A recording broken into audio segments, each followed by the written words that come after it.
नमस्कार दोस्तों, साहित्य समाधान के मंच से मैं डॉक्टर रीता गौड़ आपका हार्दिक स्वागत करती हूँ, अभिनंदन करती हूँ। दोस्तों, आज का सत्र आपका चिर प्रतीक्षित सत्र है। यानी कई महीनों से आप में से कई लोग बार बार मैसेज कर रहे थे कि मैम आधुनिक काल पढ़ाइए, आधुनिक काल पढ़ाइए। तो आखिर इंतजार की घड़ियां समाप्त हुई और हम आधुनिक काल पर आ ही गए हैं। तो चलिए शुरू करते हैं आज का सत्र। आधुनिक काल, इससे पहले कि हम इस सत्र को आगे बढ़ाएं दोस्तों, आधुनिक काल वो काल है हिंदी साहित्य के इतिहास का। पहली बात तो ये वो काल है जो अभी चल रहा है, अनवरत है, निरंतरता में है। दूसरी बात, पूर्ववर्ती 3 कालों से बिल्कुल भिन्न है। तो सबसे पहले हम शुरू करेंगे बातचीत कि आधुनिक आखिर होता क्या है। तो हम सबसे पहले आधुनिक शब्द से बात करेंगे, क्योंकि आधुनिक शब्द को जैसे ही हम समझ लेंगे वैसे ही हमें आधी आधुनिकता की समझ हमें पैदा हो जाएगी और हमारे अंदर वो एक दृष्टिकोण विकसित होगा जिसके द्वारा हम आधुनिक साहित्य को समझ सकेंगे, उसकी मूल संवेदना को हृदयंगम कर सकेंगे। तो दोस्तों, आधुनिक शब्द का अर्थ आप सभी जानते हैं। साधारणतः हम इस्तेमाल करते हैं कि वह बहुत आधुनिक है, उसकी वेशभूषा बहुत आधुनिक है, उसकी पोशाक बहुत आधुनिक है, वह उसकी जीवन शैली बहुत आधुनिक है। लेकिन ये सारे जो आधुनिकता के प्रयोग हैं वो केवल और केवल बाह्य आवरण की ओर संकेत करते हैं। लेकिन जब आधुनिक शब्द किसी भाव की, किसी विचार की आधुनिकता की ओर संकेत करता है तो वो सच्चे अर्थों में आधुनिक होता है। और यही भाव और विचार का नयापन अपने पूर्ववर्ती लोगों से, अपने पूर्ववर्ती समय की तुलना में एक नया विचार देने की जो प्रवृत्ति है वो ही आधुनिक काल की मूल संवेदना है। उसी को हम समझेंगे।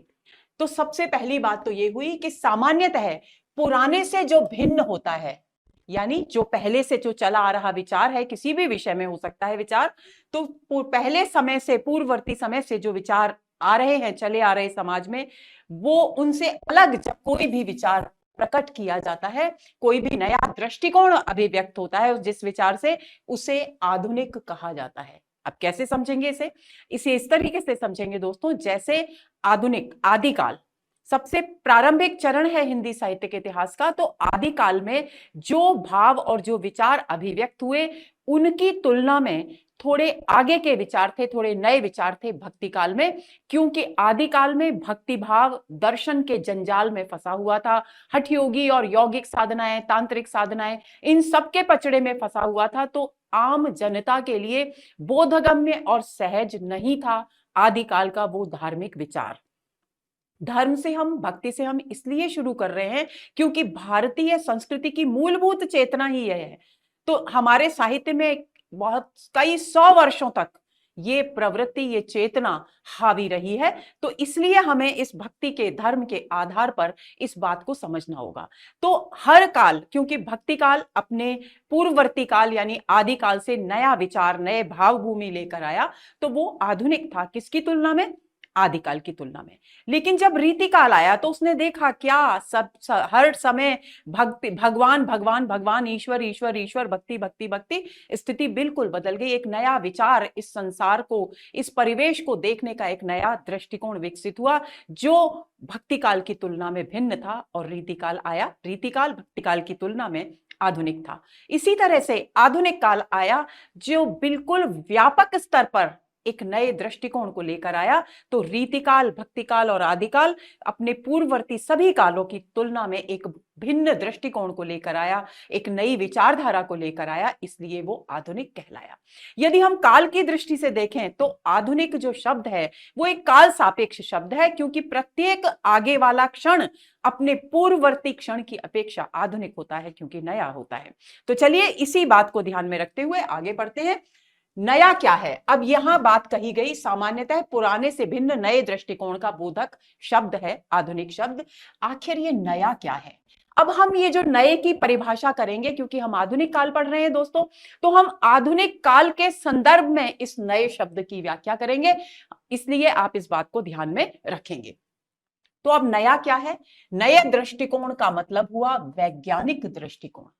अब ये वैज्ञानिक दृष्टिकोण क्यों? क्योंकि भक्ति काल में और रीति काल में तो ये वैज्ञानिक दृष्टिकोण नहीं विकसित हुआ था। उसका कारण क्या? उसका कारण ये कि औद्योगिक क्रांति जब यूरोप में हुई तो औद्योगिक क्रांति के बाद जीवन के दृष्टिकोण में, जीवन के प्रति दृष्टिकोण में, विचारधारा में, जीवन शैली में एक बहुत बड़ा बदलाव आया। और उस बदलाव को भारत तक आते आते काफी लंबा समय लग गया। इसलिए हमारे यहाँ ये वैज्ञानिक दृष्टिकोण तब आया जब पुर्तगाली, फ्रांसीसी और अंग्रेज क्रमशः भारत में आए और हम उनके संपर्क में आए। अब प्रश्न ये उठता है कि जो वैज्ञानिक दृष्टिकोण यूरोप में औद्योगिक क्रांति के फलस्वरूप उत्पन्न हुआ था, वो वैज्ञानिकता आखिर है क्या? वैज्ञानिकता का अर्थ क्या है? वैज्ञानिक दृष्टिकोण अर्थात प्रत्येक तथ्य, प्रत्येक स्थिति अथवा विचार को तर्क की कसौटी पर कसकर स्वीकार करने की प्रवृत्ति। यानी वैज्ञानिकता बौद्धिकता की पूर्ववर्ती सीढ़ी है। बौद्धिकता और वैज्ञानिकता, पूर्ववर्ती नहीं कहना चाहिए, बौद्धिकता और वैज्ञानिकता दोनों कदम से कदम मिलाकर साथ साथ चलती हैं।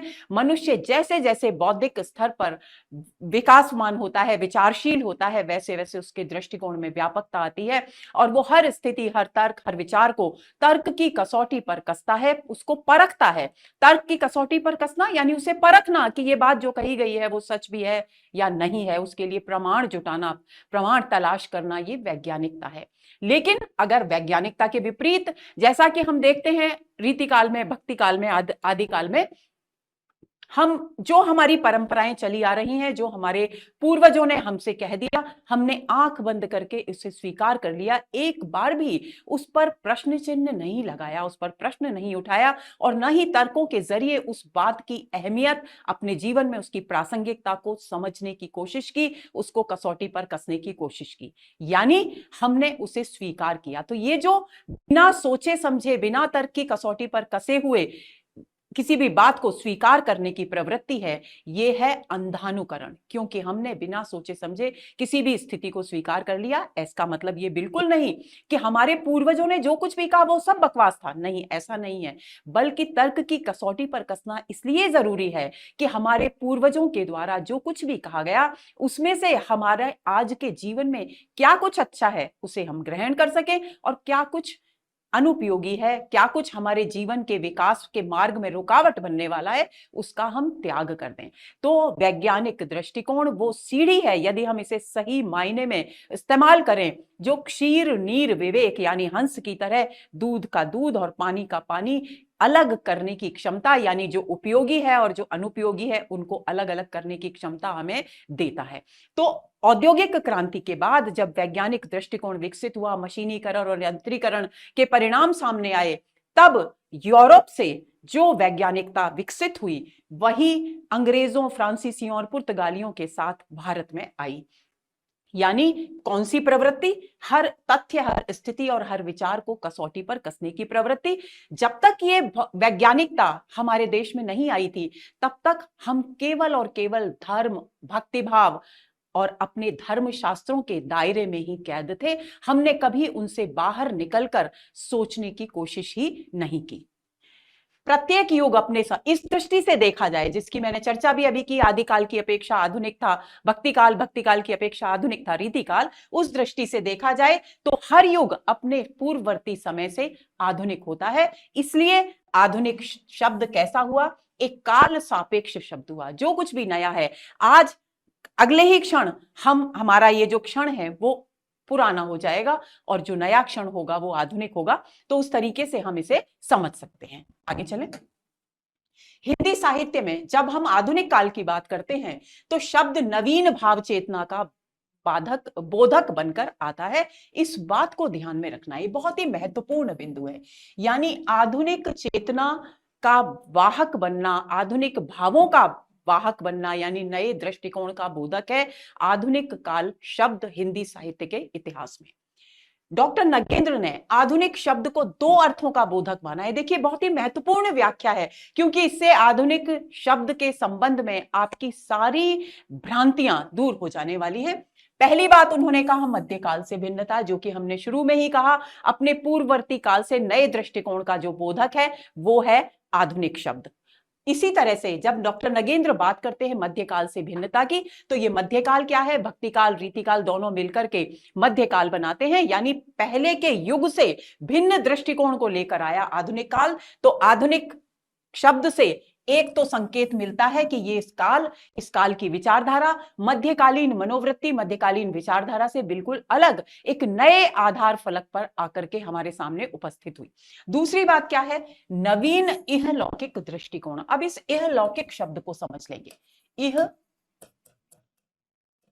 प्लस लोक और प्लस इक। इह का अर्थ होता है यह या इस लोक, यानी ये जो संसार है, इहलोक का कुल मिलाकर अर्थ हुआ सीधा सीधा ये संसार। ये जो संसार है, इस संसार को नए दृष्टिकोण से देखना, ये इहलौकिक दृष्टिकोण था। तो आधुनिक काल की एक विशेषता तो ये हुई, आधुनिक शब्द के अंदर जो भाव निहित है वो एक तो ये हुआ कि ये मध्यकालीन मनोवृत्ति से भिन्न दृष्टिकोण का सूचक था। दूसरी बात यह हुआ कि संसार को एक नए दृष्टिकोण से देखने की प्रवृत्ति इस आधुनिक शब्द में समाहित है। अब वो कैसे, इसकी चर्चा हम आगे करेंगे। आगे चलते हैं। डॉक्टर नगेंद्र ने लिखा है, अब उनका वही कथन पूरा का पूरा यहां मैं प्रस्तुत कर रही हूं ताकि आप इस कथन के जरिए उस बात को समझ सकें जिन बिंदुओं को उन्होंने हाईलाइट किया है या हमारे सामने अभिव्यक्त किया है। तो वे लिखते हैं, आधुनिक काल में बंधे हुए घाट टूट गए। एक तरह से हम इस कथन को आधुनिक काल की परिभाषा मान सकते हैं, क्योंकि ये न केवल आधुनिक काल के व्यापक विचारधारा को स्पष्ट करता है बल्कि आधुनिक शब्द की व्याख्या भी प्रस्तुत करता है। तो वो कहते हैं आधुनिक काल में बंधे हुए घाट टूट गए। ये बंधे हुए घाट क्या है दोस्तों? जब मध्यकाल चल रहा था उस समय हमारे यहाँ जाति पाति के बंधन बहुत कड़े थे, अस्पृश्यता बहुत ज्यादा थी, छुआछूत बहुत ज्यादा थी। तो इसको मैं बहुत सरल तरीके से, ये डॉक्टर नगेंद्र ने ये संकेत करके नहीं कहा है, मैं आपको समझाने के लिए ये बात कह रही हूं। जैसे मान लीजिए गंगा नदी का प्रवाह है, सभी को गंगा जल में स्नान करना है, तो पुराने समय में अलग अलग घाट, अलग अलग स्थान बने होते थे। इस जाति का व्यक्ति यहां स्नान कर सकता है, इस जाति का व्यक्ति यहां स्नान कर सकता है, यानी गंगा नदी का जो अनवरत निरंतर बहने वाला प्रवाह था उसे खंडों में, टुकड़ों में भेदभाव के आधार पर बांट दिया गया। यहां राज परिवार के लोग ही स्नान के लिए आ सकेंगे। तो इसी तरह से साहित्य में, साहित्य की सरिता में अलग अलग कटघरे बने हुए थे, अलग अलग सीमाएं निर्धारित थी। लेकिन जब साहित्य ने आधुनिक काल की सीमा में प्रवेश किया तो वो सारे के सारे पुराने बंधन जो थे वो टूट गए। कैसे टूट गए? क्योंकि साहित्य हमारा पूर्ववर्ती आधुनिक काल से पहले का जो साहित्य था वो एक पक्षीय था, किसी एक पक्ष को केंद्र में रख करके चला।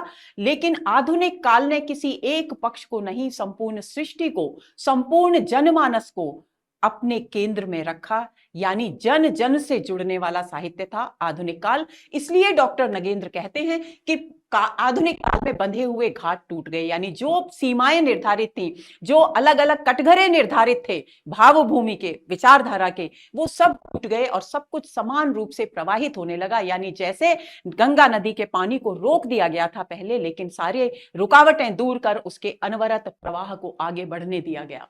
जीवन की धारा विविध स्रोतों में फूट निकली और जैसे ही घाट टूटे, जैसे ही आंतरिक बंधन से मुक्त हुआ साहित्य, वैसे ही मनुष्य के जीवन की जो धारा है वो अलग अलग रूपों में, अलग अलग स्थानों से फूटने लगी। यानी साहित्य की स्रोतस्विनी अब जन जन को स्पर्श करने लगी। अब किसी एक समाज के वर्ग विशेष तक साहित्य सीमित नहीं रहा, बल्कि साहित्य हर व्यक्ति के जीवन से जुड़ गया। इसका अर्थ ही है साहित्य मनुष्य के बृहत्तर सुख दुख के साथ पहली बार जुड़ा।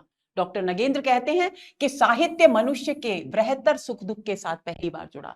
अगर हम अपने पूर्ववर्ती कालों यानी आधुनिक काल के पूर्ववर्ती कालों पर दृष्टि डालें तो आदि काल में हम क्या देखते हैं? आदि काल में हम देखते हैं या तो राजाओं का शौर्य और पराक्रम है, या अलग अलग धार्मिक नाथ सिद्ध संप्रदाय हैं, अलग अलग घाट बने हुए हैं, अलग अलग दायरे बने हुए हैं, उनमें रह करके उस सीमा के अंदर ही साहित्य का सृजन हो रहा है। भक्ति काल में हम देखते हैं कि केवल और केवल मनुष्य के दृष्टिकोण का जो साहित्य करने वाले हैं, जो कवि लोग हैं, उनकी दृष्टि कहां केंद्रित है? केवल और केवल ईश्वर पर केंद्रित है। वे संसार की तरफ देख ही नहीं रहे, उनसे उनको संसार से कोई लेना देना नहीं, क्योंकि उनके जीवन का अंतिम लक्ष्य क्या है? मोक्ष की प्राप्ति, यानी दृष्टि इहलोक से की तुलना में परलोक पर केंद्रित है। तो वो दृष्टिकोण एक पक्षी हो गया। रीतिकाल में आते हैं। रीतिकाल में हम देखते हैं कि राजा, श्रृंगार, विलासिता, इसके इर्द गिर्द ही घूमता रहा साहित्य। कुछ एक भक्ति और नीति के दोहे छंद लिखे गए, कुछ एक वीर रस की रचनाएं लिखी गई, लेकिन वो नामालूम सी हैं। जितना अधिकांश साहित्य जो हमारे सामने आता है वो श्रृंगार, राजाओं के केंद्र में है। आज जो सामान्य जनजीवन है, वो सामान्य जनजीवन उसमें दिखाई देता ही नहीं है। उसमें वो किसान नहीं है, उसमें वो मजदूर नहीं है। जो ऐसा नहीं है कि उस समय ना होंगे, उस समय निश्चित रूप से होंगे, लेकिन वहां तक कवि की दृष्टि गई ही नहीं। लेकिन आधुनिक काल का साहित्य वो विस्तृत, वो व्यापक विचारधारा को लेकर चलता है, जब उसकी दृष्टि एक छोटे से छोटे, मामूली से मामूली समाज के वर्ग के व्यक्ति तक पहुंचती है, उसके सुख दुख को स्पर्श करती है। यही कारण है कि डॉक्टर नगेंद्र लिखते हैं कि साहित्य मनुष्य के बृहत्तर सुख दुख से, यानी पहली बार हिंदी साहित्य के जगत में यह घटना घटी कि साहित्य का केंद्र अब मनुष्य था। कौन मनुष्य? आम आदमी। वो चाहे राजा है या रंक है, उससे कोई अर्थ साहित्य को कोई लेना देना नहीं था। केवल उसके सुख दुख उसके केंद्र में थे, यानी पहली बार साहित्य का केंद्र बिंदु मनुष्य बना। आधुनिक शब्द से जो दूसरा अर्थ ध्वनित होता है, ये तो ध्वनित हुआ मध्यकाल से भिन्नता। मध्यकाल से भिन्नता किस अर्थ में है? क्योंकि मनुष्य के जीवन को केंद्र में रखा गया। पहले ऐसा नहीं था। पहले ईश्वर, भक्ति भाव, दर्शन, राजा, महाराजा, यही सब साहित्य के केंद्र में रहे।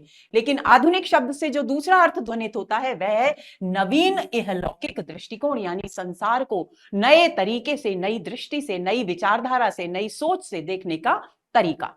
धर्म, दर्शन, साहित्य, चित्र आदि सभी के प्रति नए दृष्टिकोण का विकास हुआ। धर्म का जो स्वरूप था वो जो कि बहुत कठोर साधनाओं में जकड़ा हुआ था, क्रमशः पहले भक्ति का सरल रूप आया भक्ति काल में, फिर उसके बाद थोड़ा दब गया। लेकिन आधुनिक काल में धर्म को जीवन के साथ तालमेल बिठाने के लिए बिल्कुल नए रूप में प्रस्तुत किया गया, यानी धर्म को भी नए दृष्टिकोण से देखा गया। दर्शन की व्याख्या नए दृष्टिकोण से की गई, साहित्य नए रूप में सामने आया। यहां तक कि जो भी चित्र बनाए जा रहे थे वो चित्र भी मनुष्य के सुख दुख के साक्षी बन गए, उनके अभिव्यंजक बन गए। यानी ये दृष्टिकोण केवल साहित्य तक सीमित नहीं रहा, बल्कि धर्म, दर्शन और चित्रकला आदि जितनी भी कलाएं थी, चाहे वो स्थापत्य कला हो, चाहे वो मूर्ति कला हो, सभी में ये नयापन, ये नया दृष्टिकोण देखने को मिला।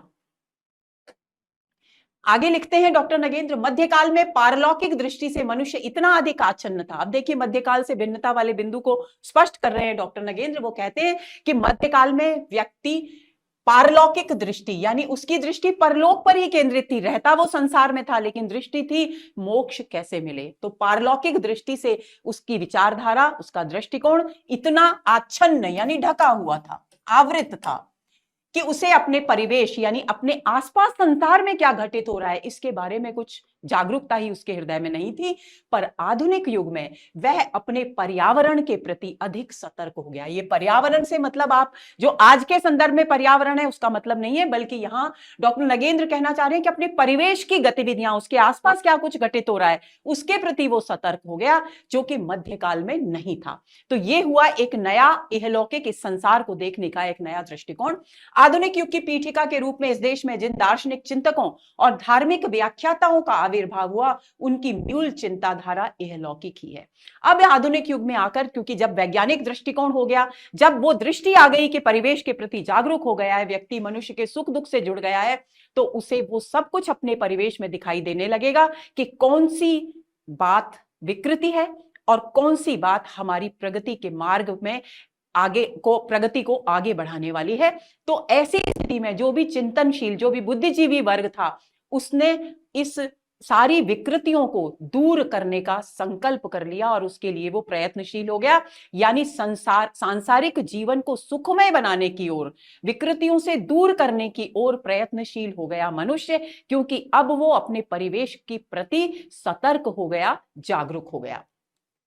ये भी इहलौकिक ही है। सुधार, परिष्कार और अतीत का पुनराख्यान नवीन दृष्टिकोण की देन है। ये जो नया दृष्टिकोण साहित्य में विकसित हुआ, उसके फलस्वरूप जब अपने परिवेश को देखेगा व्यक्ति, इस संसार को देखेगा, जगत को देखेगा, आसपास की गतिविधियों को देखेगा, तो उसमें जब बुराइयां दिखेंगी तो उसके मन में इच्छा होगी कि इन बुराइयों को दूर कर दें अगर हम, तो हमारा समाज कितना सुंदर हो जाएगा, हमारा देश कितना सुंदर हो जाएगा, हमारे धर्म का स्वरूप कितना अच्छा हो जाएगा और हमारा जीवन कितना आनंदमय हो जाएगा। तो सुधार की प्रवृत्ति ने जन्म लिया।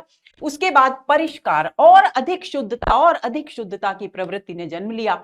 लेकिन हमारा जो बहुत पुराना अतीत था, जबकि हमारा देश गौरवशाली था, महिमा मंडित था, संसार में विख्यात था अपनी महिमा के लिए, अपने ज्ञान के लिए, ज्ञान गुरु कहलाता था, तो उसका पुनराख्यान करना, उसका दोबारा से उसको दोहराया जाना भी जरूरी था, ताकि पश्चिमी संस्कृति के दबाव में आकर, मुसलमानों और फिर अंग्रेजी शासन के दबाव में आकर शोषित भारतवासी, जो अपने आप को शक्तिहीन समझ रहा था, जो निराश और हताश था, जो आत्मविश्वास खो बैठा था और पश्चिमी संस्कृति को ही श्रेष्ठ मान रहा था, उसे वास्तविक रूप अपनी संस्कृति का दिखाया जा सके। इसलिए अतीत के पुनराख्यान का विचार एक नए दृष्टिकोण के साथ अभिव्यक्त हुआ यहां इस युग में आकर के। तो ये तीन बातें सही हुई। एक तो सुधार की बात, एक जो पहले से ठीक ठाक है उसे और अधिक परिष्कृत करने की बात, और दूसरा अपने गौरवशाली अतीत को अपने जन जन की स्मृति में ताजा करने की बात, ताकि वो उसका आत्मविश्वास मजबूती से ऊपर उठे और वो सिर उठाकर चलने का साहस कर सके, अपने हक के लिए लड़ने का साहस कर सके। आधुनिक युग की ऐतिहासिक प्रक्रिया का ही परिणाम है कि साहित्य की भाषा ही बदल गई। और परिणाम क्या हुआ? देखिए, इतना सारा बदलाव आया, जब दृष्टिकोण आया तो लगने लगा कवियों को कि ब्रज भाषा, जो कि एक उत्तर भारत के क्षेत्र में ही अधिक प्रचलित है, यदि इसे हम अपनी भाषा का, अपने साहित्य का, अपने विचारों की अभिव्यक्ति का माध्यम बनाएंगे तो शायद वो व्यापक जो अभिव्यक्ति है विचारों की, वो उतनी अच्छी तरह से नहीं हो सकेगी। तो एक नए भाषा की आवश्यकता महसूस हुई, जो अखिल भारतीय स्तर पर जन जन की भाषा हो। एक बात तो ये। दूसरी बात, इससे पहले के युग में जब ब्रज भाषा और अवधी में साहित्य लिखा जाता था दोस्तों, तब संकुचित राष्ट्रीयता थी, क्षेत्रीयता का भाव था। एक रियासत, एक राजा, एक राज्य, छोटा सा राज्य जो कि राजा के अधिकार क्षेत्र में होता था, वही उनका देश था। जो देश का, जो राष्ट्र का कंसेप्ट था, जो अवधारणा थी, वो आधुनिक युग में आकर के विकसित हुई। तो ब्रज भाषा की जगह फलस्वरूप क्या हुआ? एक ऐसी भाषा की आवश्यकता हुई जो संपूर्ण भारतवर्ष की, अखंड भारत की भाषा हो। एक तरफ तो ये विचार बुद्धिजीवी वर्ग के मन में आया, दूसरी तरफ क्योंकि अंग्रेजों का शासनकाल था, तो उन्हें अपने शासन को चलाने के लिए एक ऐसी भाषा की आवश्यकता थी जो पूरे देश के द्वारा समझी जाती हो, जिसमें वो अपना भाव संप्रेषण, विचार संप्रेषण, विचारों का आदान प्रदान इस देश के मूल निवासियों के साथ अच्छी तरह से कर सकें। तो उनके प्रयत्न के फलस्वरूप एक हिंदुस्तानी नाम से एक ऐसी भाषा विकसित हुई जिसमें कुछ शब्द अरबी फारसी के थे, कुछ शब्द खड़ी बोली हिंदी के थे, और खड़ी बोली उधर जन्म ले ही चुकी थी, धीरे धीरे विकास के पथ पर अग्रसर थी। तो इस तरह से साहित्य ने भी उस खड़ी बोली को अपना लिया, क्योंकि वो संपूर्ण भारतवर्ष में बोली जाती थी, समझी जाती थी। अब बात आती है आधुनिक काल से संबंधित महत्वपूर्ण तथ्यों की। उम्मीद करती हूं दोस्तों कि आधुनिक काल, आधुनिक शब्द पूरी तरह समझ में आ गया होगा और आधुनिक काल की पृष्ठभूमि क्या है वो भी आप अच्छी तरह समझ गए होंगे। तो पहला बिंदु है, आधुनिक काल विविध राजनीतिक, सामाजिक, धार्मिक, सांस्कृतिक संघर्षों और संपर्कों का परिणाम था। ये कौन से राजनीतिक, सामाजिक, धार्मिक संघर्ष और संपर्क है? क्योंकि जब सम्राट हर्षवर्धन का साम्राज्य समाप्त हुआ, उनका निधन हुआ, उसके बाद भारत में विदेशी आक्रमणकारियों का तांता लग गया। कभी अरब भारत में आए, कभी दूसरे और नागरिक भारत में आए, मुसलमान भारत में आए, खिलजी सल्तनत की स्थापना हुई, और भी बहुत सारे। और जैसे जैसे मुगल सत्ता पतन की ओर अग्रसर होने लगी, पुर्तगाली, फ्रांसीसी और न जाने कितने विदेशी लोग भारत में आए।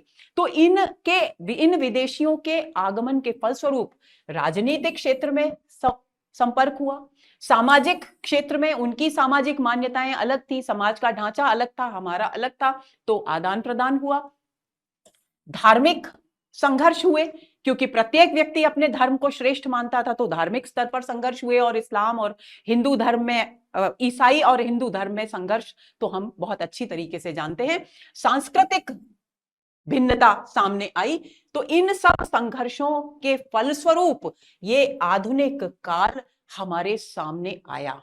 दूसरा बात, खड़ी बोली साहित्यिक भाषा के रूप में स्वीकृत और स्थापित हो गई। दूसरा महत्वपूर्ण बिंदु यह है कि खड़ी बोली अब साहित्यिक भाषा के रूप में स्वीकृत और स्थापित हो गई, जबकि इससे पहले के युग में, यहां तक कि भारतेंदु युग तक, ब्रज भाषा साहित्यिक भाषा के रूप में अपना वर्चस्व जमाती हुई दिखाई देती है। भारतेंदु युग से थोड़ा थोड़ा खड़ी बोली का प्रयोग जन्म लेता है, शुरू होता है, और धीरे धीरे वो आगे बढ़ता चला जाता है।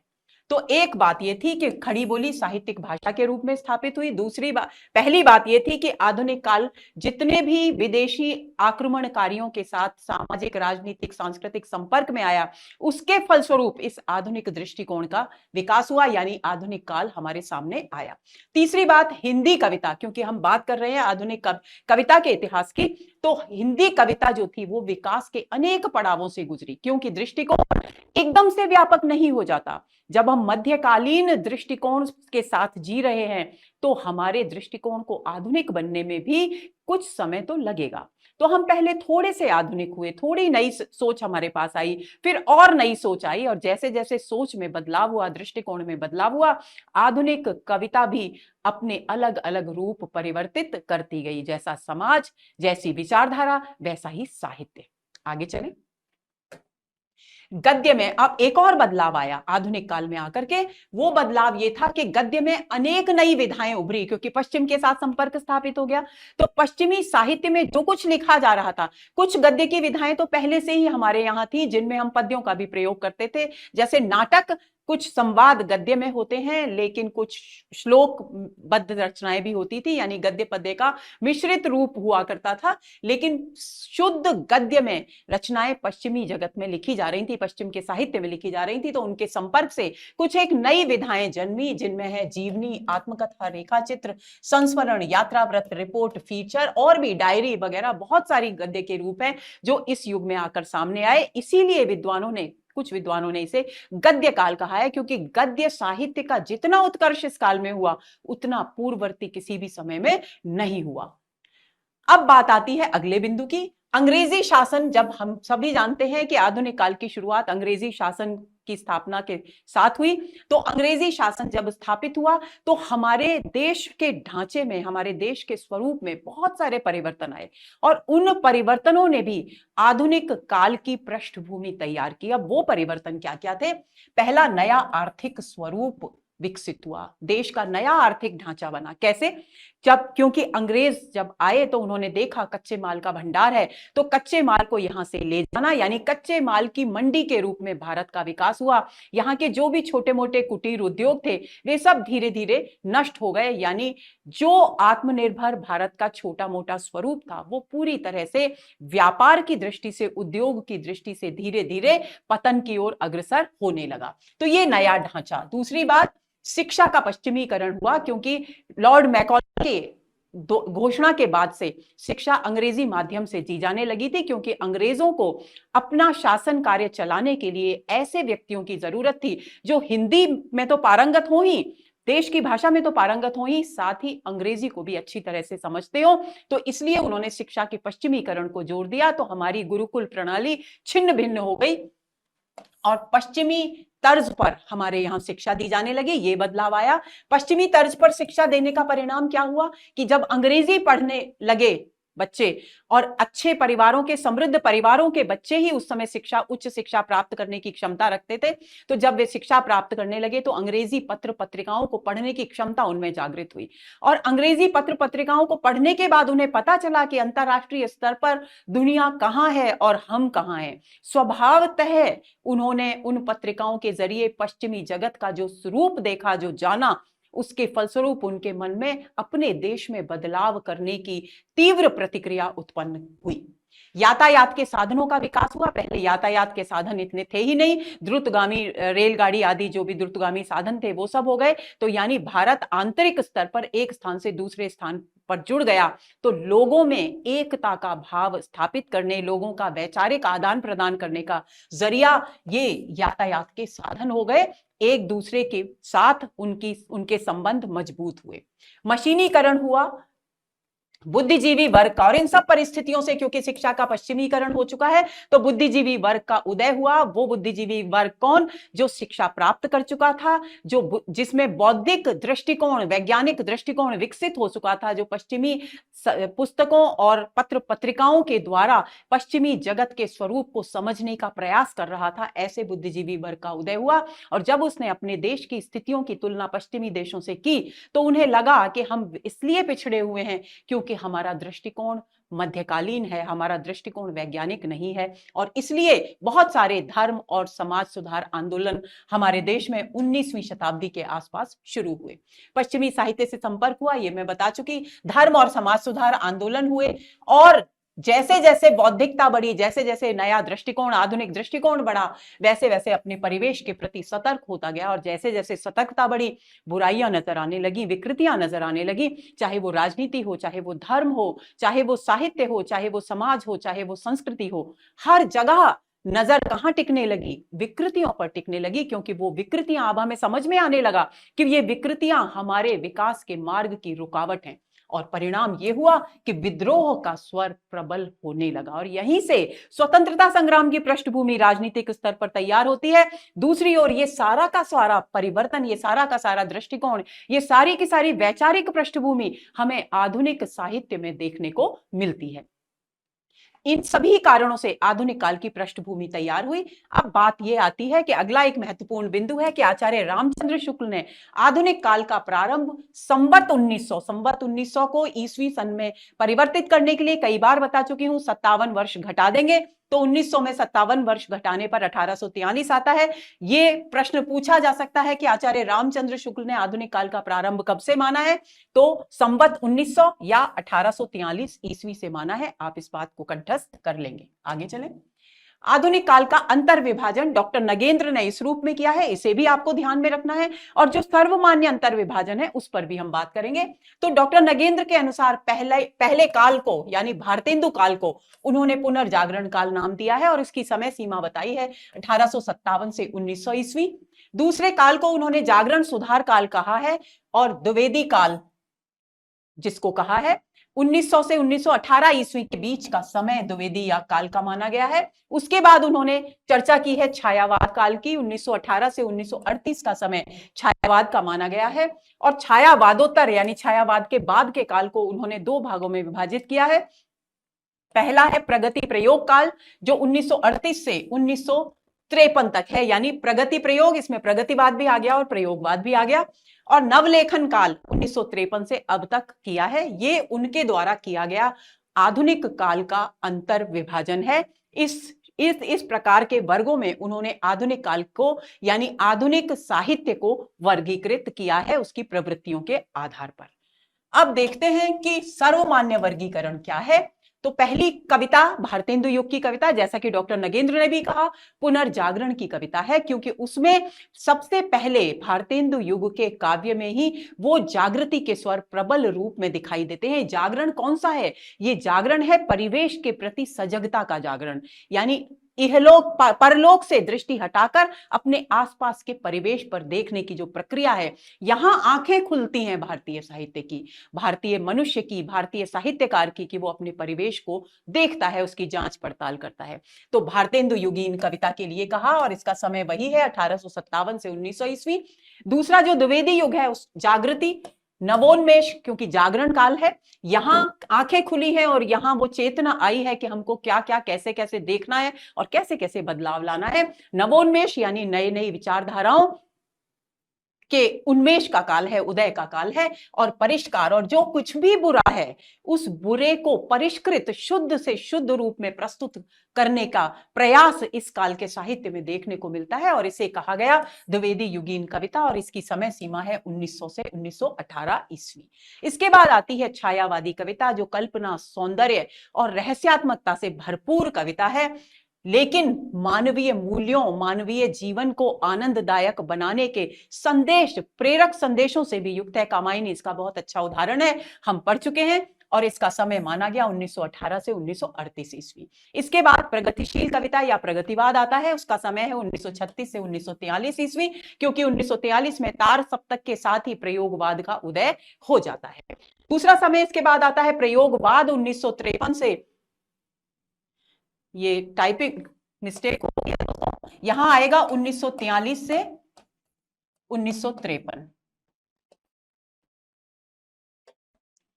इसके बाद आती है नई कविता। नई कविता 1953 से 1960 का समय इसका निर्धारित है, और साठोत्तर कविता यानी 60 के उत्तर यानी बाद की कविता, उसके लिए 1960 के बाद का समय निर्धारित है। तो ये तो हुआ इसका अंतर विभाजन। अब बात आती है भारतेंदु युग की, जिसका समय माना गया है 1857 से 1900 ईस्वी। भारतेंदु युग की सीमा निर्धारण के विषय में, किसकी प्रारंभिक सीमा क्या है, इसके विषय में विद्वानों ने अलग अलग मत प्रस्तुत किए हैं।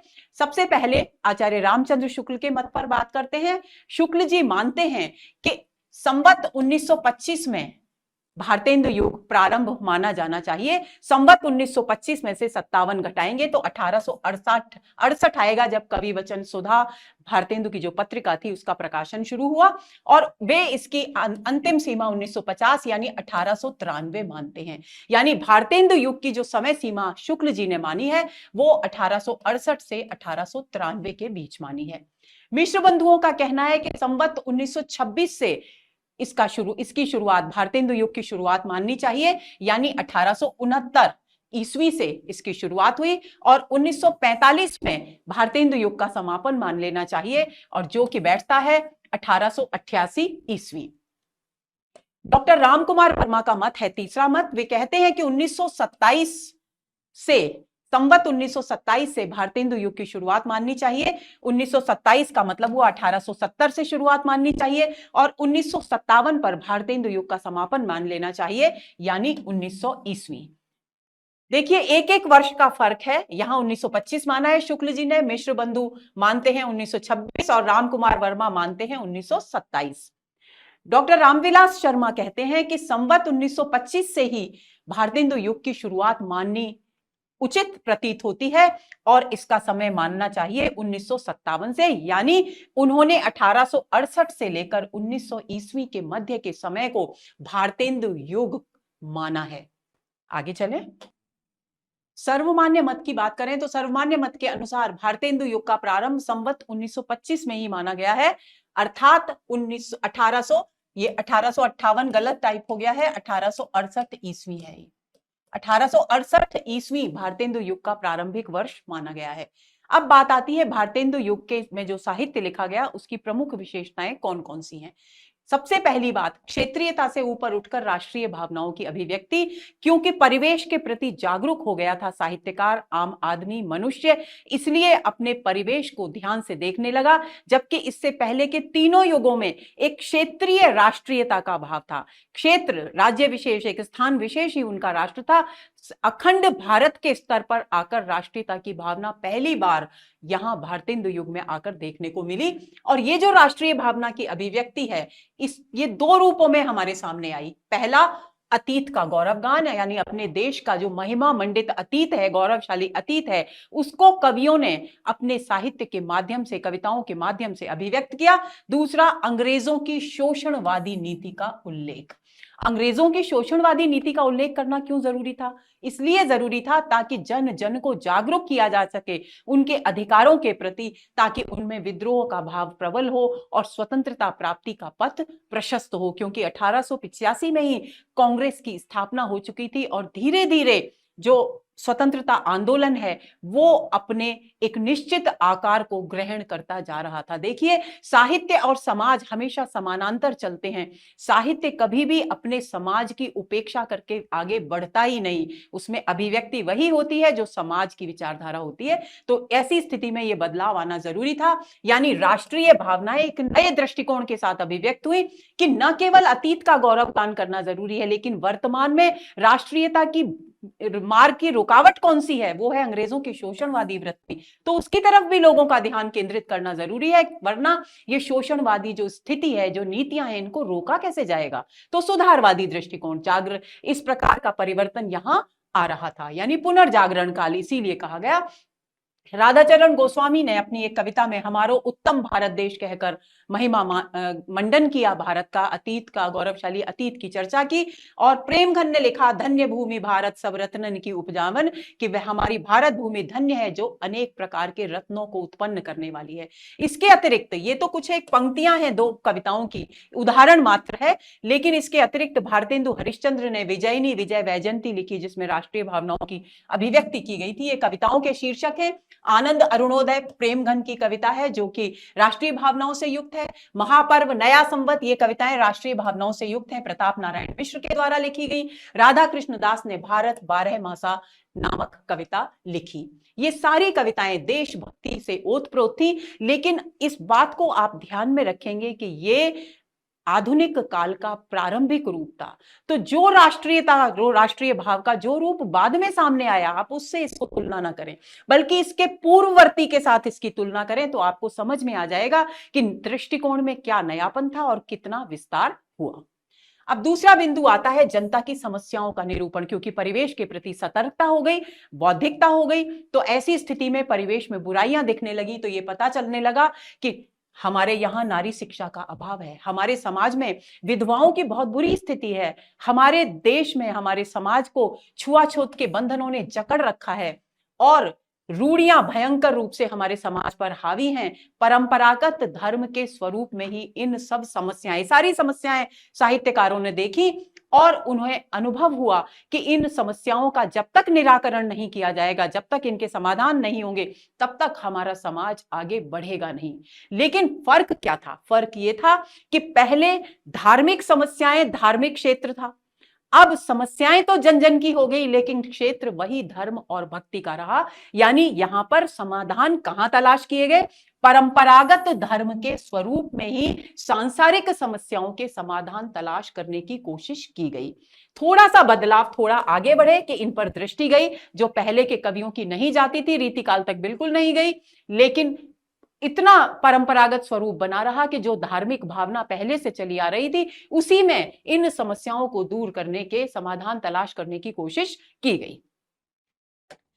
भक्ति भावना यहां भी अभिव्यक्त होती है, लेकिन भक्ति भावना का थोड़ा सा रूप बदल जाता है। 3 रूपों में भक्ति भावना दिखाई देती है। निर्गुण भक्ति यहां है, जो कि भक्ति काल में हमें दिखाई देती है। वैष्णव भक्ति भी है, जो भक्ति काल में दिखाई देती है।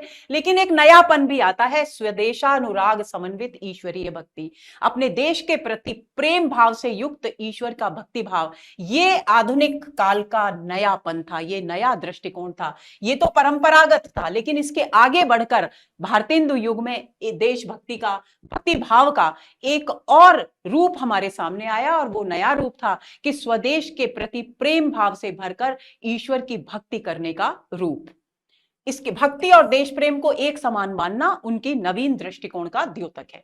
चौथा बिंदु आता है आर्थिक पराभव का चित्रण, कि जो कुछ अंग्रेजों की शोषणवादी आर्थिक नीतियों के कारण हमारे देश का जो आर्थिक पतन हुआ, उसका चित्रण साहित्य में किया जाने लगा। स्वदेशी उद्योग जो हमारे नष्ट हो गए थे, उन्हें फिर से जीवित करने के लिए स्वदेशी के पर बल दिया जाने लगा कि हम विदेशी वस्तुओं का त्याग करें। आपको ध्यान होगा कि स्वतंत्रता आंदोलन के दौरान महात्मा गांधी के नेतृत्व में विदेशी वस्त्रों की होली जलाई जाती थी। तो उस सारे कार्यक्रम की अभिव्यक्ति, उस सारी विचारधारा की, स्वदेशी वस्तुओं की अभिव्यक्ति, स्वदेशी के प्रति प्रेम की जो अभिव्यक्ति है, वो इस भारतेंदु युग के साहित्य में हुई। भारतेंदु की जो प्रबोधिनी कविता है, उसमें विदेशी वस्तुओं के बहिष्कार का स्वर प्रबल रूप में, बहुत प्रभावशाली रूप में अभिव्यक्त हुआ है। प्रकृति चित्रण भी यहाँ इस काव्य में देखने को मिलता है, क्योंकि साहित्य बिना प्रकृति के तो संभव है ही नहीं। लेकिन एक और तो यहाँ परंपरागत है कि आलंबन और अलंकृत रूप में ही प्रकृति चित्रण, जो कि परंपरागत प्रकृति चित्रण था, यहां देखने को मिलता है। लेकिन कहीं कहीं ऋतुओं के विशेष, किसी विशेष ऋतु के चित्रण में के संदर्भ में नायक और नायिका के मनोभावों को अभिव्यक्त करने का नयापन यहां प्रकृति चित्रण में देखने को मिलता है। बाल मुकुंद गुप्त, प्रताप नारायण मिश्र और भारतेंदु के काव्य में प्रकृति के स्वतंत्र रूप का चित्रण देखने को मिलता है। अगला बिंदु है संयत एवं स्वाभाविक प्रेम का चित्रण, क्योंकि प्रेम भाव की अभिव्यक्ति भी भारतेंदु युग की कविता में हुई, लेकिन जितनी घोर श्रृंगारिकता रीतिकालीन कविता में थी, उतनी घोर श्रृंगारिकता यहां नहीं थी, बल्कि संयमित प्रेम का चित्रण जो स्वाभाविक है, उस स्वाभाविक प्रेम का चित्रण भारतेंदु युग की कविता में हुआ। कहीं कहीं अपवाद स्वरूप कृष्ण और राधा की लीलाओं में रीतियुगीन काव्य में ऐन्द्रियता दिखाई देती है, यानी वासनात्मक भाव दिखाई देता है। आगे चले। ब्रज भाषा का बहुत सुंदर प्रयोग किया गया, क्योंकि ये वो बिंदु है दोस्तों। एक और बात मैं बता दूं कि आधुनिक काल वो बिंदु है जहां दृष्टिकोण बदल रहा है, पुराने दृष्टिकोण की जगह नया दृष्टिकोण आ रहा है। एक पुरानी भाषा की जगह नई भाषा धीरे धीरे अपनी जगह बना रही है। तो हर जगह छंद के क्षेत्र में, भाषा के क्षेत्र में, साहित्य के रूपों के क्षेत्र में, हर जगह एक संधि स्थल है भारतेंदु युग, जहां से नई धाराएं विकसित होती हैं और पुरानी का धीरे धीरे स्थान कम हो जाता है। ऐसा नहीं है कि ब्रज भाषा एकदम से साहित्य से गायब हो गई, क्योंकि भाषा अपनी गति से ही विकसित होती है, अपनी गति से ही अपनी जगह बनाती है। तो ब्रज भाषा का प्रयोग यहां पर अधिकतर प्रधान रूप में ब्रज भाषा है, लेकिन उसके साथ साथ खड़ी बोली का प्रयोग, सुंदर भाषा के रूप में प्रयोग साहित्य में देखने को मिलता है, उभरता हुआ दिखाई देता है। तो भाषा के क्षेत्र में यदि विशेषता की बात करें भारतेंदु युग की, तो ब्रज भाषा का बहुत सुंदर प्रयोग यहां दिखाई देगा, लेकिन उसके साथ साथ खड़ी बोली के प्रयोग का भी प्रारंभ हुआ। लेकिन इस युग के कवियों ने जब खड़ी बोली का प्रयोग किया तो भाषा की शुद्धता पर उनका ध्यान अधिक नहीं था, बल्कि उनकी प्रतिबद्धता थी कि खड़ी बोली को प्रयोग में लाना है, साहित्यिक अभिव्यक्ति का माध्यम बनाना है, चाहे वो शुद्ध है या नहीं है, इस बात की ओर उन्होंने कोई ध्यान केंद्रित नहीं किया। ये कार्य द्विवेदी युग में महावीर प्रसाद द्विवेदी के नेतृत्व में पूरा हुआ। और इसके अलावा, खड़ी बोली के अलावा अन्य भाषाई प्रयोगों की भी भरमार है, अन्य भाषाओं के शब्द भी यहाँ बहुतायत से प्रयोग में लाए गए, क्योंकि यहाँ एक नई भाषा को साहित्य में लेने की जद्दोजहद चल रही थी, ताकि ब्रज भाषा की जो सीमित सीमाएं हैं उनसे बाहर व्यापक विचारधारा को अभिव्यक्त करने के लिए एक सशक्त भाषा का निर्माण हो सके। अगला बिंदु है हास्य और व्यंग्य से प्रधान कविता लेखन। हास्य व्यंग्य प्रधान कविता लेखन की जरूरत क्यों थी? क्योंकि समाज में इतना कुछ गलत हो रहा था कि उस पर कुठाराघात करने के लिए, जनता के हृदय को झकझोरने के लिए कि ये गलत है, इसका विरोध होना चाहिए, इसके लिए हास्य व्यंग्यात्मक कविताएं लिखी गई। खासतौर से पश्चिमी सभ्यता क्योंकि लोगों पर हावी हो रही थी, लोग अपनी संस्कृति को हेय दृष्टि से देखते थे, पश्चिमी सभ्यता को अनुकरणीय आदर्श के तौर पर मानते थे, तो पश्चिमी सभ्यता पर व्यंग्य किए कवियों ने। विदेशी शासन जो कि शोषण का आधार था, उस पर व्यंग्य किए। और जो समाज में अंधविश्वास प्रचलित हैं, जो रूढ़ियां प्रचलित हैं, जिनके कारण हमारे प्रगति का पथ रुक रहा था, उन सामाजिक अंधविश्वासों और रूढ़ियों पर व्यंग्य किया साहित्यकारों ने। व्यंग्य की दृष्टि से विषय और शैली के क्षेत्र में अनेक नए प्रयोग किए, उन प्रयोगों पर भी बात करते हैं। भारतेंदु ने व्यंग्य के लिए व्यंग्य गीति लिखे।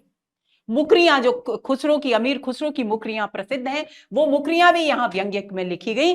पैरोडी लिखी गई, यानी किसी एक पहले से प्रचलित कृति के आधार पर एक नई व्यंग्यात्मक कृति की रचना करना पैरोडी कहलाता है। इसी तरह से स्यापा और गाली नामक जो पुराने परंपरागत रूप थे, उनको व्यंग्यों का, व्यंग्यात्मक अभिव्यक्ति का माध्यम बनाया गया। मुकरियों पर यहां पर अमीर खुसरो की शैली का स्पष्ट प्रभाव दिखाई देता है। आगे चले। हास्य व्यंग्यात्मक रचनाओं में प्रताप नारायण मिश्र और प्रेमघन की रचनाएं विशेष रूप से उल्लेखनीय हैं। प्रताप नारायण मिश्र की रचनाएं हास्य व्यंग्य से प्रधान त्रप्यंताम, हरगंगा, बुढ़ापा और ककाराष्टक, ये उनकी हास्य व्यंग्य से भरी हुई प्रसिद्ध रचनाएं हैं। प्रेमघन की प्रेमघन सर्वस्व में हास्य बिंदु प्रेमघन सर्वस्व जो उनका संग्रह है, उसमें हास्य बिंदु शीर्षक के अंतर्गत उनकी सारी की सारी व्यंग्यात्मक कविताएं संकलित की गई हैं। अगला बिंदु आता है समस्या पूर्ति, एक लोकप्रिय काव्य पद्धति। ये बहुत महत्वपूर्ण है भारतेंदु युग में, एक नया प्रयोग यहां मिला कि समस्या पूर्ति में क्या किया जाता था दोस्तों, कुछ ऐसी संस्थाएं, कुछ ऐसे समाज बनाए गए जहां एक मंच पर कवि लोग और जो नए नवोदित कवि थे और जो पुराने अनुभवी कवि थे, वरिष्ठ कवि थे, वे सब एकत्र हुआ करते थे और उन नए कवियों के या किसी भी कवि के रचना कौशल को परखने के लिए कोई एक पंक्ति कोई भी कवि उन्हें दे देता था और उस पंक्ति के भाव से, उसके शब्द से मेल खाती हुई कविता की रचना तत्काल करनी होती थी। और जब वो उस समस्या क्या थी, वो काव्य पंक्ति जो सृजन के लिए, कविता लिखने के लिए दी गई है, वो समस्या थी, और जब उसको कविता के रूप में कवि प्रस्तुत करता था तो उसे कहा जाता था समस्या पूर्ति। यहां इस काल में ये एक बहुत ही महत्वपूर्ण कार्य हुआ जिसने साहित्य को गति प्रदान की। कवियों की प्रतिभा और उनके रचना कौशल को परखने के लिए कवि गोष्ठियों और कवि समाजों का आयोजन किया गया। यानी इस बात से एक बात तो दोस्तों जाहिर हो जाती है कि भारतेंदु युग के बुद्धिजीवियों ने यह समझ लिया कि यदि समाज में बदलाव लाना है तो साहित्य से बेहतर कोई माध्यम हो नहीं सकता, इसलिए साहित्य के विकास की गति को बढ़ाना बहुत जरूरी है। कवियों को कठिन से कठिन विषय देकर उनकी कवि प्रतिभा को चुनौती दी जाती थी इन समाजों में, और कवियों द्वारा उस चुनौती को स्वीकार कर तत्काल श्रेष्ठ कविता प्रस्तुत करना समस्या पूर्ति कहलाता था। काशी में भारतेंदु ने एक संस्था स्थापित की, कविता वर्धिनी सभा, और ये कविता वर्धिनी सभा समस्या पूर्ति का एक बहुत बड़ा मंच साबित हुई। कानपुर में रसिक समाज की स्थापना की गई, ये भी समस्या पूर्ति के लिए आयोजन करती रहती थी। निजामाबाद में बाबा सुमेर सिंह ने एक कवि समाज की स्थापना की, यहां भी समस्या पूर्ति का आयोजन होता था। ये सब इसी प्रकार के मंच थे तीनों, कविता वर्धिनी सभा, रसिक समाज और कवि समाज, जहां पर कवियों की गोष्ठियों का आयोजन होता था और समस्या पूर्ति वहां पर की जाती थी। कानपुर के रसिक समाज में पपीहा जब पूछे है पीव कहां, ये पंक्ति दी गई किसको, प्रताप नारायण मिश्र को, जो भारतेंदु युग के महत्वपूर्ण कवि हैं। उनके सामने ये पंक्ति प्रस्तुत की गई और समस्या पूर्ति के लिए उन्हें कहा गया पपीहा जब पूछे है पीव कहां। तो उन्हें पूरी की पूरी समस्या पूर्ति यानी आगे की पंक्तियों का, पूरी कविता का सृजन करना था, जिसमें भाषा भी यही होनी चाहिए, छंद भी यही होना चाहिए और भाव भी यही होना चाहिए। अपने आप में बहुत ही अद्भुत प्रयोग था ये अपने समय का। तो प्रताप नारायण मिश्र की ये जो समस्या पूर्ति है, ये इतनी अद्भुत साबित हुई कि प्रसिद्ध हो गई अपने समय में, बहुत ही लोकप्रिय हुई ये समस्या पूर्ति। इसी प्रकार प्रेमखन को एक समस्या पूर्ति दी गई, चर्चा चलिवे की चलाइए ना, और इसी पंक्ति को आधार बनाकर प्रेमघन ने इतनी सुंदर काव्य रचना की कि वो भी अपने समय की प्रसिद्ध समस्या पूर्ति के रूप में विख्यात हो गई। अंबिका दत्त व्यास को कविता वर्धिनी सभा में एक समस्या पूर्ति दी गई और उसकी पंक्ति थी पूरी अमी की कटोरिया से। ये पंक्ति दी गई और उन्होंने इस पंक्ति को पूरा कर पूरी काव्य लिख दिया और आगे जोड़ दिया चिरजीवी रहो विक्टोरिया रानी, और इस प्रकार पूरी समस्या पूर्ति की गई। और इस समस्या पूर्ति पर उन्हें कविता वर्धिनी सभा में सुकवि की उपाधि से विभूषित किया गया। ये बहुत ही महत्वपूर्ण बिंदु है, इसको आप ध्यान में रखेंगे। भारतेंदु ग्रंथावली में भारतेंदु की जितनी भी समस्या पूर्तियां भारतेंदु के द्वारा की गई अलग अलग सभाओं में, अलग अलग समाजों में, उन सब का संकलन हमें मिलता है। अगला बिंदु है कि इस युग में देखिए संस्कृत और अंग्रेजी कृतियों के काव्यानुवाद किए गए, क्योंकि ये कौन सा युग था, ये वो युग था जबकि हम सभी संस्कृत जो हमारी मातृभाषा है, हमारी पूर्वज है खड़ी बोली हिंदी की, उससे बहुत दूर आ गए थे। हमारे लिए संस्कृत के ग्रंथों को समझना बहुत संभव नहीं था, बहुत आसान नहीं था। ऐसी स्थिति में भारतेंदु युग के कवियों ने यह महसूस किया कि यदि अपनी परंपराओं से, अपनी संस्कृति की जड़ों से, अपने साहित्य की जड़ों से आज के कवि को जोड़ना है तो उस साहित्यिक कृतियों, जो अनमोल कृतियां हैं संस्कृति, उनको हिंदी में अनुदित करके साहित्यकार तक पहुंचाना होगा, जन जन तक पहुंचाना होगा, ताकि वे अपनी संस्कृति के वास्तविक रूप, अपने साहित्य के वास्तविक रूप से परिचित हो सकें। तो इस बात को ध्यान में रखकर संस्कृत के ग्रंथों का अनुवाद किया गया। दूसरी ओर अंग्रेजी की जो उल्लेखनीय कृतियां थी उनका अनुवाद किया गया। अब प्रश्न ये उठता है कि अंग्रेजी की कृतियों के अनुवाद की क्या आवश्यकता थी। उसके अनुवाद की आवश्यकता इसलिए थी कि बौद्धिकता में, अभिव्यक्ति में, साहित्य के रूप में पश्चिम हमसे बहुत आगे निकल चुका था और हम अभी अपने उसी पुराने रूप पर टिके हुए थे। तो बदलाव की प्रक्रिया को तेज करने के लिए, एक नया विस्तृत विचार देने के लिए, एक नया दृष्टिकोण देने के लिए, नए साहित्यिक रूपों से परिचित कराने के लिए कि नाटक लिखा जाए तो अब नया नाटक किस प्रकार लिखा जाए, जीवनी लिखी जाए तो किस रूप में लिखी जाए, उसका क्या स्वरूप होना चाहिए। इन आदर्शों को प्रस्तुत करने के लिए अंग्रेजी रचनाओं के अनुवाद प्रस्तुत किए गए। यानी लेखकों ने, साहित्यकारों ने भारतेंदु युग में यह समझ लिया कि हमारे लिए हमारे पूर्ववर्ती साहित्यकारों की कृतियों से रूबरू होना, उनसे परिचित होना, उनके विषय वस्तु को समझना जितना जरूरी है उतना पश्चिम की विषय वस्तु को समझना भी जरूरी है, ताकि दोनों के सामंजस्य से हम साहित्य को, अपने हिंदी के साहित्य को गति प्रदान कर सकें। तो सबसे महत्वपूर्ण और उल्लेखनीय नाम इस दिशा में आता है राजा लक्ष्मण सिंह का, जिन्होंने रघुवंश और मेघदूत, जो कालिदास का महाकाव्य है, रघुवंश और खंड काव्य है मेघदूत, इसको कुछ लोग गीति काव्य भी कहते हैं, तो उनके हिंदी अनुवाद प्रस्तुत किए ताकि जनता या जन जन उनसे परिचित हो सके। इसी क्रम में भारतेंदु हरिश्चंद्र ने, क्योंकि धर्म के स्वरूप को जानना भी जरूरी है, तो भारतेंदु हरिश्चंद्र ने नारद भक्ति सूत्र का तदीय सर्वस्व के नाम से अनुवाद किया, शांडिल्य भक्ति सूत्र का भक्ति सूत्र वैजयंती के नाम से हिंदी अनुवाद किया, और श्रीधर पाठक जो एक और महत्वपूर्ण कवि हुए, जिनकी गणना द्विवेदी युग के कवियों में की जाती है, लेकिन उनका रचना काल यहीं से प्रारंभ हो गया था। उन्होंने गोल्डस्मिथ, एक अंग्रेजी के विद्वान हुए, उनके हर्मिट नामक जो कृति है उसका एकांतवासी योगी के नाम से खड़ी बोली में अनुवाद किया, और डेजर्टेड विलेज का उजड़ ग्राम नाम से ब्रज भाषा में अनुवाद प्रस्तुत किया, ताकि भारत का साहित्यकार, भारत का जन जन, भारत का शिक्षित युवा वर्ग इन कृतियों से, इनके स्वरूप से, इनकी विषय वस्तु से परिचित हो सके। अब अगला बिंदु आता है, मुक्तक काव्य का सृजन भी इस युग में हुआ। अपवाद स्वरूप कुछ प्रबंधात्मक कृतियां लिखी गई, लेकिन मुक्तक काव्य प्रमुख रूप से लिखे गए। सतसई और शतक भी लिखे गए। अंबिका दत्त व्यास की सुकवि सतसई, हरिऔध का कृष्ण शतक इसके प्रमुख उदाहरण हैं। आगे चलें। प्रगीत मुक्तक कुछ रचनाएं भी यहां लिखी गई। अब भारतेंदु युग के प्रमुख कवियों की बात करें तो भारतेंदु हरिश्चंद्र, बद्री नारायण चौधरी प्रेमघन, प्रताप नारायण मिश्र, जगन मोहन सिंह, जिनका कहीं नाम जगन मोहन सिंह मिलता है तो कहीं जगमोहन सिंह मिलता है, आप ध्यान रख लेंगे। अंबिका दत्त व्यास, राधा कृष्ण दास भारतेंदु युग के प्रमुख कवि हैं। दोस्तों, ये हुआ हमारा आज का सत्र, जिसमें हमने आधुनिक शब्द के व्यापक अर्थ को समझा, आधुनिक काल की पृष्ठभूमि को समझा, और भारतेंदु युग को अच्छी तरह से, उसके साहित्य की रचनाओं को, उसकी विशेषताओं को अच्छी तरह से समझा। अगले सत्र में हम भारतेंदु युग के महत्वपूर्ण कवियों पर बात करनी शुरू करेंगे, और सबसे पहले हम केवल एक सत्र में भारतेंदु हरिश्चंद्र पर बात करेंगे, क्योंकि वही आधुनिक साहित्य के कर्णधार हैं, सूत्रधार हैं, जनक हैं। तो उनका योगदान है, इसलिए उनके विषय में हमें विस्तृत जानकारी होनी चाहिए। बाकी किसी और दूसरे सत्र में, अगले सत्र में हम बाकी शेष सारे कवियों के साहित्यिक योगदान पर चर्चा करेंगे। तो अगले सत्र के इंतजार में रहिए। उम्मीद करती हूं कि ये सत्र आपके लिए बहुत ही ज्ञानवर्धक और रोचक रहा होगा। नमस्कार।